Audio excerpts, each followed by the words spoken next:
Hello বন্ধুরা, শুভ দুপুরবেলা। ঠিক হচ্ছে সকালবেলাটা আজকেও আমি পাঠাতে পারিনি, আজকে কোনো কিছু করতে পারিনি। কেন রাত্রিবেলাটা ঘুমটা হয়নি, ছেলেটার শরীরটা ভালো নেই, তোমার গা হাত পা ব্যথা, মাথা যন্ত্রণা, তারপরে হালকা জ্বর এসেছিলো, ঠিক আছে ওষুধটা তারপরে রাত্রিবেলায় খাইয়েছি, তারপরে মাথা যন্ত্রণাটা কমছে না। এইবারে আর উঠতে পারিনি, আজকে উঠেছি 9:30টায়।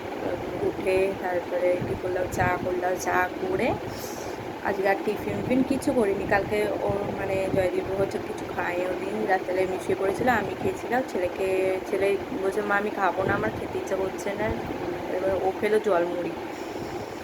ঠিক আছে, রাত্রবেলা না বেশি চাপ দিলাম না। থাকে যেটা তোর খেতে ইচ্ছে করছে সেটা খেয়ে তুই শো। ঘুমিয়ে পড়েছিলাম। এবার তারপরে উঠলাম, উঠে একটা সময় ও বলছে মা মাথা যন্ত্রণা করছে, বাম দিয়ে দিলাম, বাম দেওয়ার পরও বলছে মা কমছে না। তারপরে গা হাত পা ব্যথা এইসব তো হচ্ছিলো। এবার যাই হোক, মানে ভোরবেলা দেখি একটু ঘুমটা চয়েছে, ঘুমালাম। ঘুম থেকে উঠতে উঠতে 9টায় 9:30 বেজে গেছে।